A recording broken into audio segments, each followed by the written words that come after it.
Been through a lot, I'm standing strong. Gone through hell, but I'm still so cool. Is there anything I want to be known for? It is that I wasn't going to give up. Many times I've fallen down. No time, I got to rise up. If there's anything I want you to remember, it's that I've been brave. This event is presented by YNaija in partnership with the Future Project and hosted by the Ford Foundation. I'd like us to put our hands together for the Ford Foundation. Thank you very much. And to kick us off quickly with the welcome address, I'd like to call the managing editor of YNaija, Isime Esene. Welcome to Conversations on We Survived Boko Haram Stories, brought to you by the Future Project and the Ford Foundation in partnership with YNaija.com. It's great to have you around. In 2009, insurgents known loosely as Boko Haram made violent incursions into northeast Nigeria in a bid to establish an Islamic caliphate. The attacks saw the killing of thousands of people and many more others, mostly women and children, getting displaced. YNaija.com, as the media partner for the Everyday Nigerian, commissioned CNN Multi-Choice African Journalist Award nominee Eroma Egbejule to visit the northeast states of Borno, Adamawa, and Yobe to report the backstories, stories of despair, triumph, loss, victory, unity, joy, perseverance, hope, and ultimately survival. These are the stories we showcased on YNaija.com and will also be making available to you as a downloadable copy. You'll get to hear some of these stories from Eromo and others who will take you into the lives of these victims, survivors actually. We know we can't solve all the problems Boko Haram challenges in a 2-hour conversation, but if we all live here with a sense of shared humanity and collective responsibility, then this conversation would have been worth our while. Thanks for coming.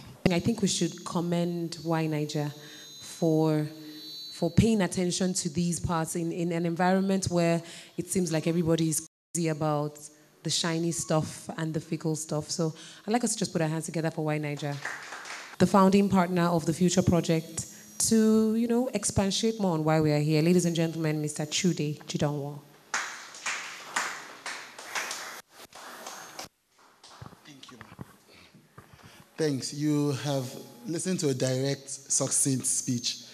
Get ready for an indirect, rambling one. My name is Chude Jidanwo, one of the co-founders of the Future Project. Now, we run a group of organizations called RED. And in 3 words, RED is about media for change. We say at RED that there is nothing more powerful than an inspired, empowered human being. And everything that we do across our 3 companies, the content company, the communication company, and the development organization, are to answer the question, how can you use media to inspire people to take action? We believe that in this century, the media can no longer be a bystander. It's not enough to go to a place and tell stories on the surface. It's better to get a bit deeper into the lives of the people. And it's not enough to even get deeper into the lives of those people. You use that platform to galvanize people to take action. And the things that people know us for, the Future Awards, etc., are all media brands that can fuse pop culture with nation building in a way that inspires people to act. So sometimes people say to you, you have events with celebrities. And we say, well, first and foremost, celebrities are Nigerians, and they are deeply concerned about Nigeria. But more importantly, they have a platform that is powerful. And when you find those who have hearts, it is a responsibility to use those platforms to draw the attention of millions of people to urgent national and local challenges. And that's our mission, really.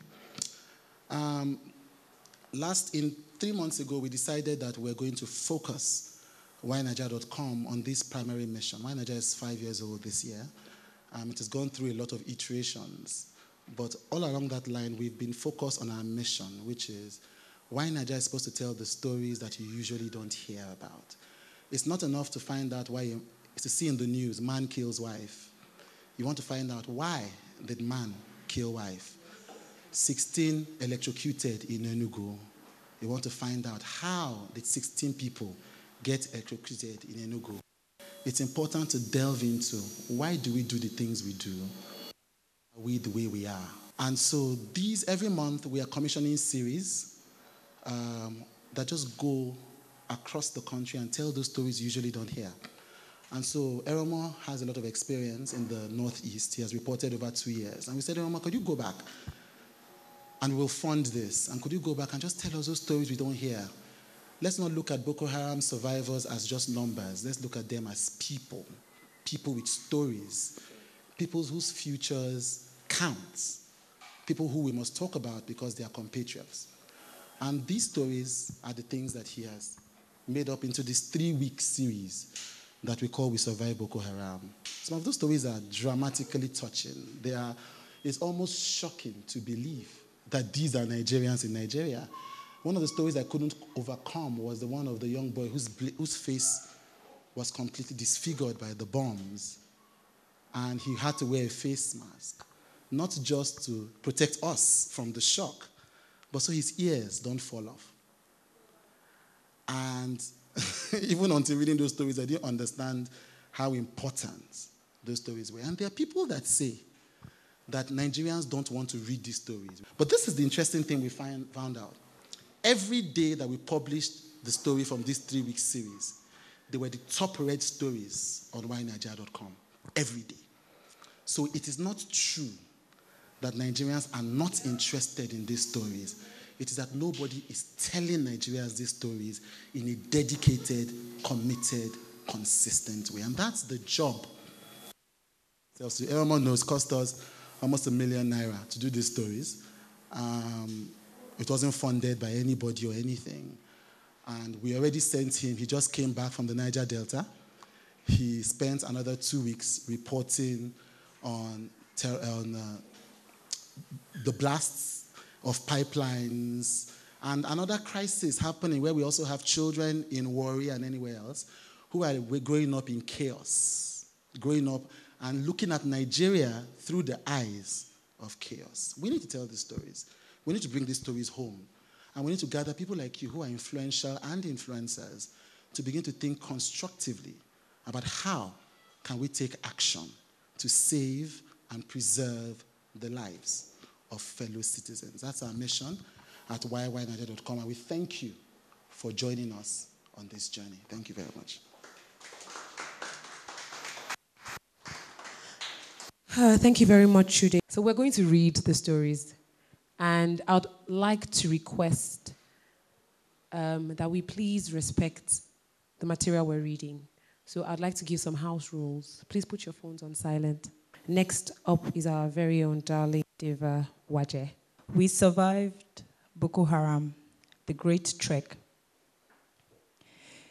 Between Big Tuesday, 15th February 2012, and Black Sunday, 14th September 2014, Abba Maman had the privileged misfortune of witnessing 12 different attacks by Boko Haram insurgents seeking to overrun his hometown and forcibly install an Islamic caliphate. The 13th, which commenced at 5 a.m., was the final straw that broke the proverbial camel's back and sent the 43-year-old father of 6 scrambling for his dear life.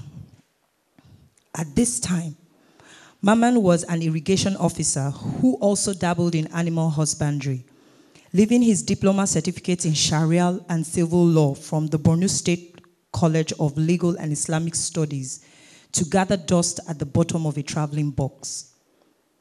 So that morning, as he prepared to go about his daily business with the usual spring in his step, the rattles of gunshots in the air and multiple screams of Allah Akbar halted him in his tracks and woke up his sleeping wife, who in turn woke up the rest of the family. We came out of our house and saw people running helter-skelter, confusion everywhere. So all of us started crawling on the streets because of stray bullets. After crawling over 200 meters, his wife advised that they split. Sensing that the insurgents will, in all likelihood, kill the men in town first.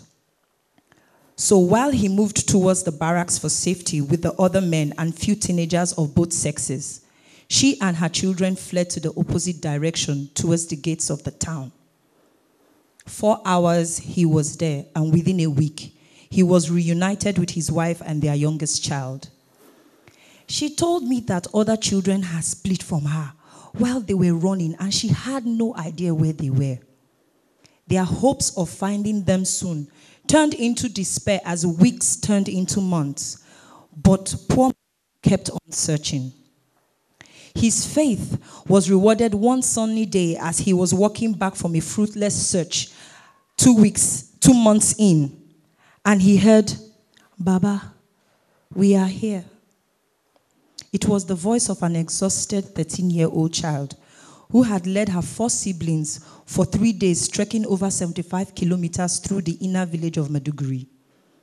They had hidden in the town for 2 months before escaping when they ran out of food supplies. I knelt and cried with them for minutes before remembering that I had to take them home. Losing one child is never a good thing, not to mention 3. The memory of seeing that 13-year-old die in front of me is still with me, and that could have been my daughter. These days, he's a 200-level student of public administration at the University of Maiduguri, scrapping off funds being donated infrequently by well-wishers, including the former provost of his old school, for catering to their needs. Thank you. We survived Boko Haram from Baga to Jerusalem. Dorcas Musa was scheduled to be sold on a Thursday, and she knew. The 13-year-old had eavesdropped on a conversation in Canary between 2 members of Boko Haram, the insurgency group that had kidnapped her and 4 others of her hometown of Baga a few months earlier. One of them had been sold the week before, so Dorcas knew that it was only a matter of time before she became a sex slave or a child bride. So she later that night ran, keeping to the bushes, and walking when she felt her energy levels had dropped, then running again when she heard any sound. 2 days later, she stopped in one of the villages, exhausted, but luckily she got a free ride to Maiduguri. Her mother, Esther, remembers that they came on the 3rd of May 2014. They had gone to the farm that morning at 5 a.m. and were already working when they heard shouts of Allah Akbar, Allah Akbar. Even before they looked up, they knew they had company, and they knew who the company was. It was Boko Haram. They ran, Esther narrates, they ran all the way out of town, stopping to catch their breaths and running again until they reached Mungoro, which was a nearby town. Thankfully, the government had sent vehicles there to carry displaced people. And so they joined them to Maiduguri. One day, they were at a camp when Dorcas walked in.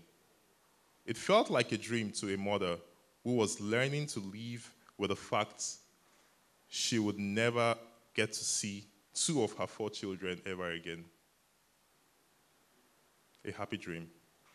Living in the camp is like never living in your own home.